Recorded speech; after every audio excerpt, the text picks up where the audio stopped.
ハロー皆さん、ティンカースチャンネルです。Welcome back to my channel。皆さんいかがお過ごしでいらっしゃいますでしょうか。はい、今回はですね、ジョセフ・ティテルさんの、予言続けていきたいと思います。彼の、本ちゃんの方の動画のタイトルが出来事をサイキック予言、経済崩壊世界が立ち上がるという2023年11月8日に配信されたジョセフ・ティテルさんの動画になります。この動画、概要欄の方に貼っておきますので、ご本人様の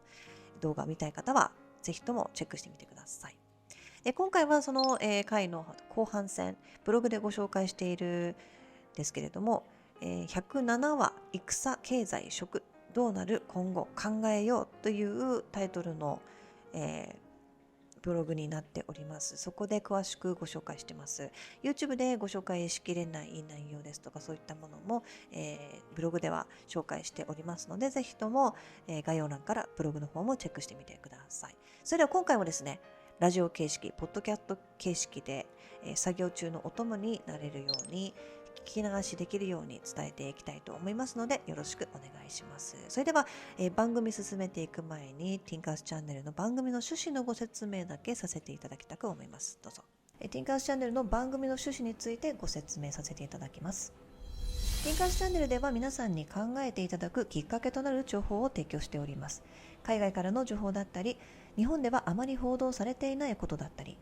スピリチュアルなことだったりをお届けして、皆さんがそれについて情報精査を個々でしていただいたり考えていただくきっかけになればと思っております。ですので Tinkers チャンネルではこれが正しいんだよというように皆さんに答えというのを提示しているわけではございません。答えは提供しておりませんので、何事もご自身で疑っていただき、いい意味で疑っていただき、情報精査をご自身でしていただく、自分なりに考えて答えというのを模索していただきたいというふうに思っております。この考えるプロセスというものこそ自分軸をしっかり持つことにつながっていくことだと私は信じております。皆さんの考え、直感というのは宝物だというふうに思っております。自分の直感を磨いてお互いに成長していけたらいいなということで始めた番組になっておりますので、皆さん応援のほどよろしくお願いいたします。そうしましたら今回、本題進めていきます。ブログでは107話戦経済食どうなる今後考えようということでジョセフ・ティテルさんの予言をまとめた回になっております。ブログのリンクは概要欄からチェックしてみてください。それでは後半戦スタートしていきますが、今回そのジョセフさんがおっしゃっていたこと、世界のいざこざについてなんですよね。聖書の予言に従っているんじゃないかっていうふうにジョセフさんもおっしゃっておりまして、気づき始めているのは不思議なことではなくなってきているというふうに思うんですけれども、今行われている戦というのは世界の動きというのを実は聖書で予言されていることでもある可能性がありますよというふうにジョセフさんはおっしゃっておりました。ジョセフさん曰く、の国や中の東で起きている戦もそうですけれども、これから聖書で予言されることが実際に現実に起こされるでしょうというふうにジョセフさんはおっしゃっております。ジョセフさんがおっしゃるには、の国はすでにある意味負けたというふうに見なされているので、次は中の東へ移行したんじゃないかというふうにジョセフさんは考察していらっしゃいました。多額の血税が投入されて、そして特定の人が利益を得るというこの構図なんですけれども、その大きな流れを生むのが戦ですよね。皮肉な現実、正義悪、そんな位置づけを行い戦を正当化することが良しとされるのが現実、良しとされるわけにもいかないんですけれども、そうなっちゃってるのが現実なんですね。一生懸命働いて払った血税、税金が国民のためではなく特定の利益のために実は使われているとジョセフさんは考えています。ジョセフさん曰く、戦が行われていますが国民のためではなく特定の人たちの利益のためです。にもかかわらず民衆は誤りを信じさせられ、いまだに政府が自分たちのために働いてくれている、動いてくれているというふうに信じている悲しい状況が生まれていますというふうにジョセフさんは語っていらっしゃいました。戦はビジネスと言われているのが現実ですけれども、正義や悪という観点から熱くなり、別の視点からも物事を見ようとしない方っていうのはいらっしゃいますよね。私もそういう時がありました。ですが、これからは冷静な視点で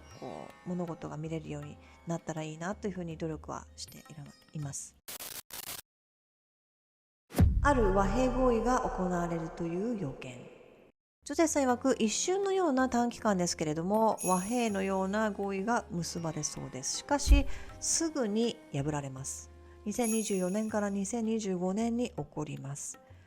今年起こる可能性はありますが、可能性としては来年以降でしょうというふうに去年におっしゃっておりましたので、2024年今年以降に、和平の合意が一瞬あるんじゃないかっていうふうに予言していらっしゃいました。聖書で予言されていること、ここでも聖書で予言されていることが起こるとジョセフさんはお話ししていたんですけれども、それはユーフラテス川が枯渇するという現象です。ジョセフさん曰く、ユーフラテス川が枯渇するということは予言されています。枯渇した後に悪魔が現れるというものです。しかし去年の夏に枯渇していましたよね。川が枯渇したら200万人の兵がイ○○Lに向かってくるという予言があります。この予言が実現するとしたら、いつ起こってもおかしくはないのではないでしょうかというふうにジョセフさんはおっしゃっておりました。確かに聖書通りになってきていますよね。すでに中の東ではいざこざして、そして川が枯渇してという環境ができてきて、さらにどの国も中の国もピリピリしてきている。それがその流れになってきているんじゃないかというふうにジョセフさんはおっしゃっておりました。イ○○へのアタックの予言。この予言も何度か断片的にされていますけれども、今回ジョセフさんはこのように予言しています。ジョセフさん曰く、エリートはイ○○との戦が実現するように工作してきています。予言ですが、複数の大きな出来事が起こります。それがエリートからのイ○○へのアタックを中止させます。それは中の国と北の国に目を向ける必要があるためです。ちょうど今ニュースでイ○○にイギリスとお米の国が独艦攻撃する準備してますよっていうニュース出てました。その動き出てきましたね。ちなみにこの予言は去年の11月8日にされているものなので、気になるのが、真の問題はイ○○Lではないとジョセフさんは言ってるんですよ。ジョセフさん曰く、今現在中の東でいざこざが起きて全世界が注目している状況ですけれども、本当の真の問題というのは中の国と北の国だというふうにジョセフさんは言ってます。本当に核のドッカンの心配をするのであれば、北の国が南の国に放つ可能性です。それが最大の惨事でしょう。複数のドッカンが起こるビジョンがありますが、それはとても卑怯です。核ではないかもしれませんが汚いですというふうにジョセフさんはこの時おっしゃっておりました。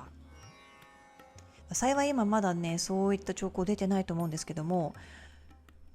すごく世の中のこと詳しい方はもしかしたらこの兆候をすでに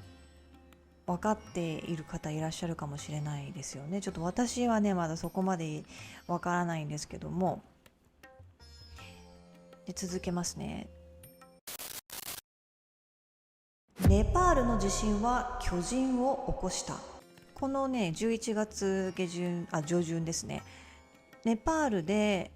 マグニチュード 5.7 の地震があったそうです。ジョセさんおっしゃるには M5.7 の地震でしたが、ネパールとしてはかなり大きな地震だと思います。そしてスピリットが教えてくれたのは、この地震が巨人を起こしたということです。具体的にどんな意味があるのかは分かりませんけれども、スピリットはそう言っていますとおっしゃっておりました。でジョセフさんがちょっとわからないので、ご自身の予言を考察していらっしゃってこう言ってました。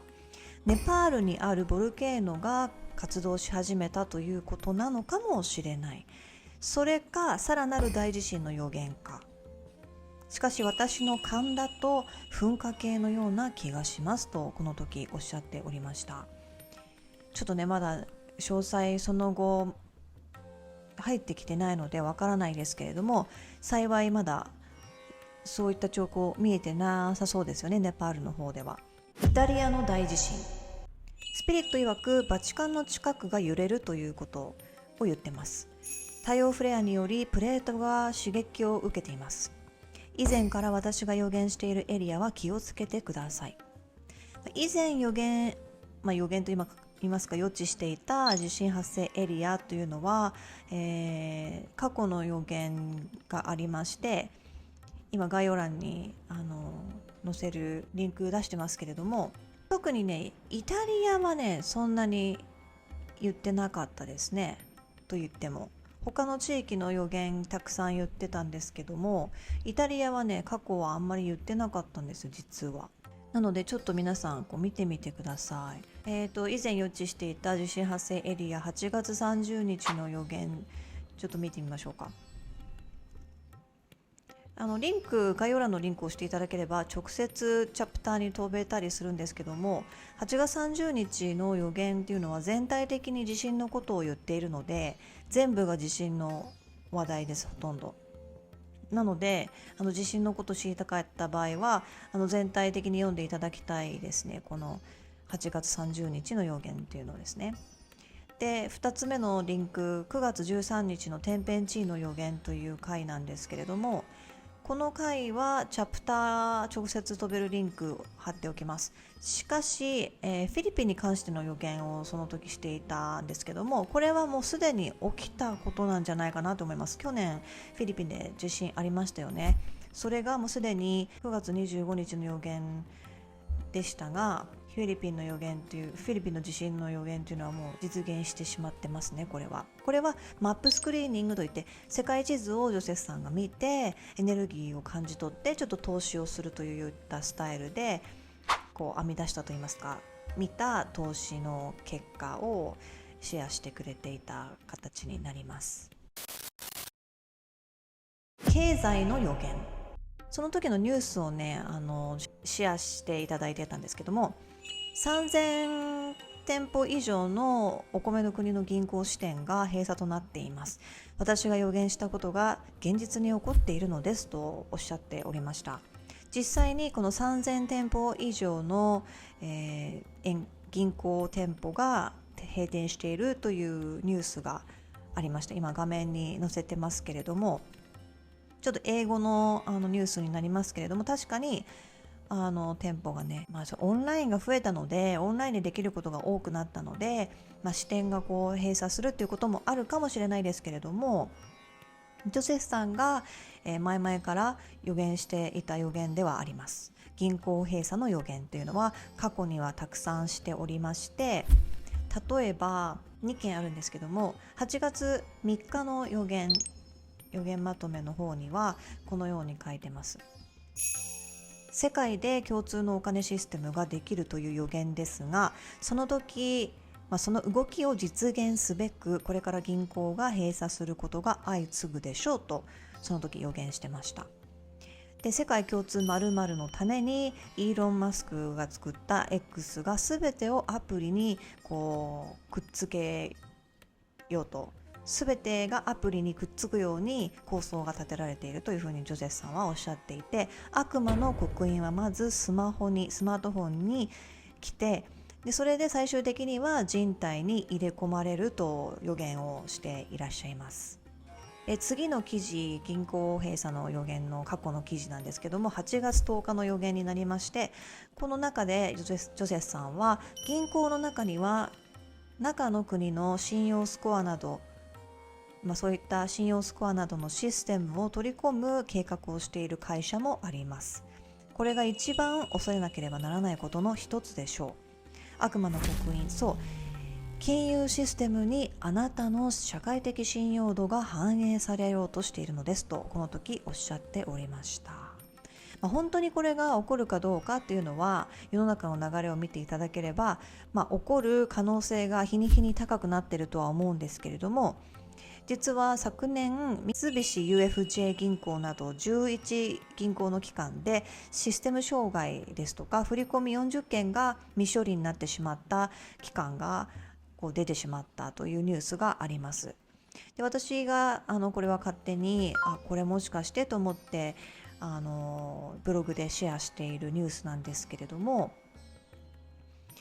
こういったシステムを止めて何かもしかしたら更新しているかもしれないんですよね。システムの変更をしているかもしれないし、その世界共通なんとか〇〇の準備をしているために一旦システムを止めて改ざんっていうかそういうのをしているかもしれないですよね、変更。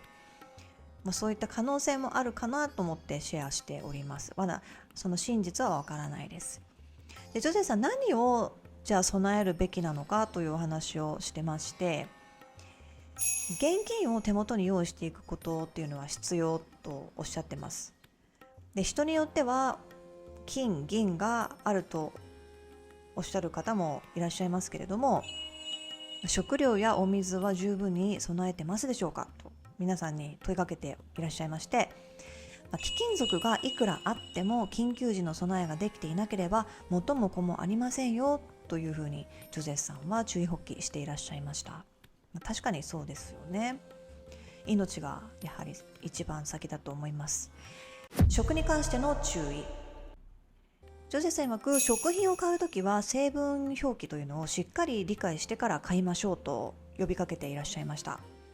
で、ファストフード店というのは今たくさんありますけれども、閉店をしていくと予言していらっしゃいます。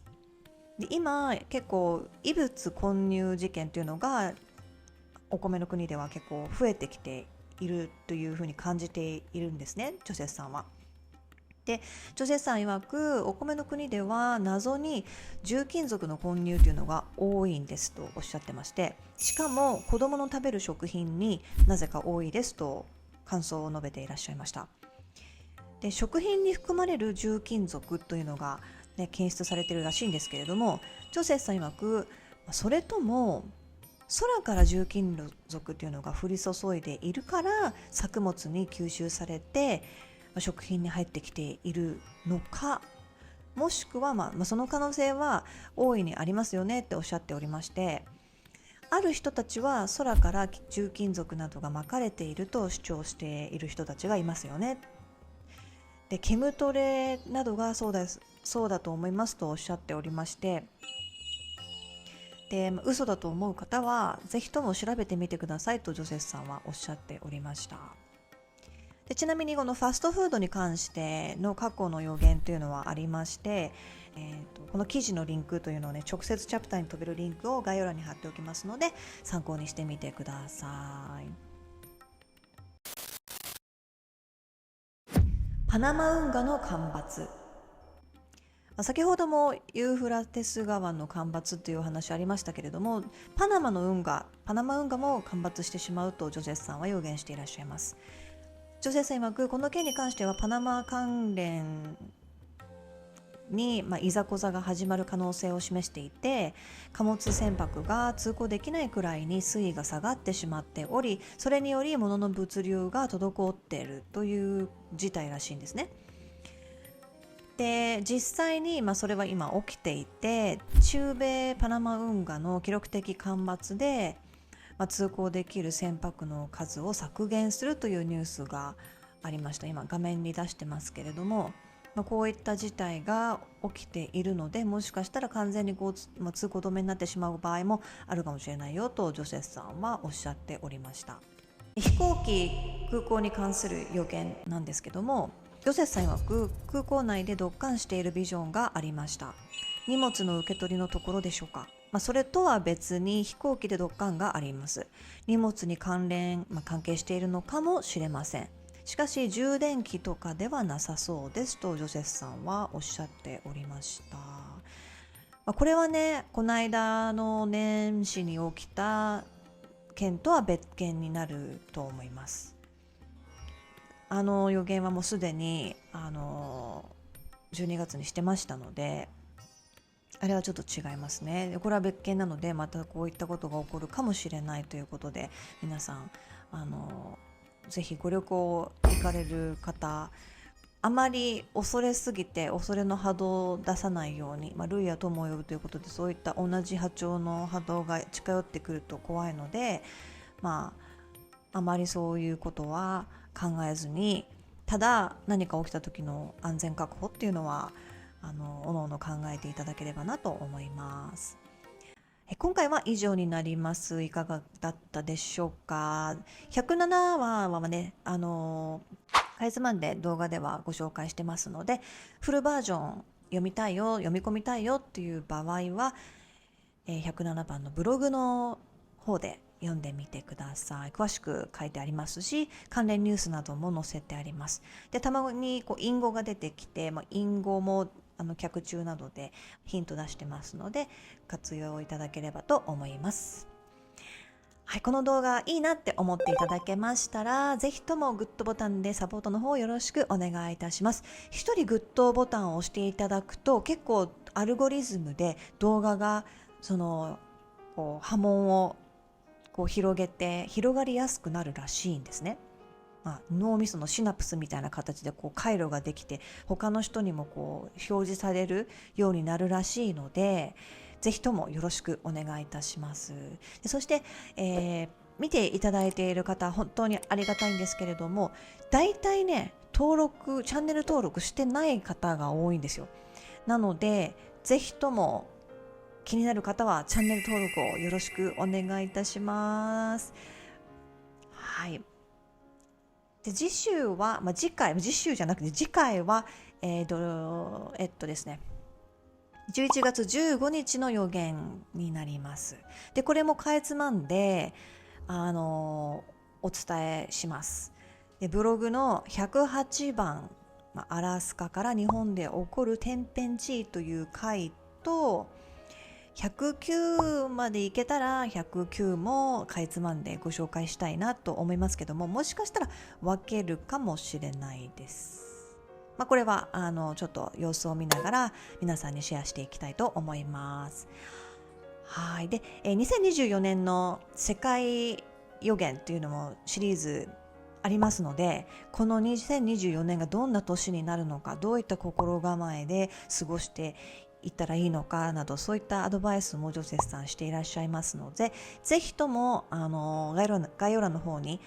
ブログのリンク載せておきますので、動画のリンクもありますけれども、ブログに動画リンク載せておきますので、ぜひとも、チェックしてみてください。それでは今回も見ていただきました。聞いていただきましてありがとうございました。それではまた次回まで。See you next time. Bye bye. Much love.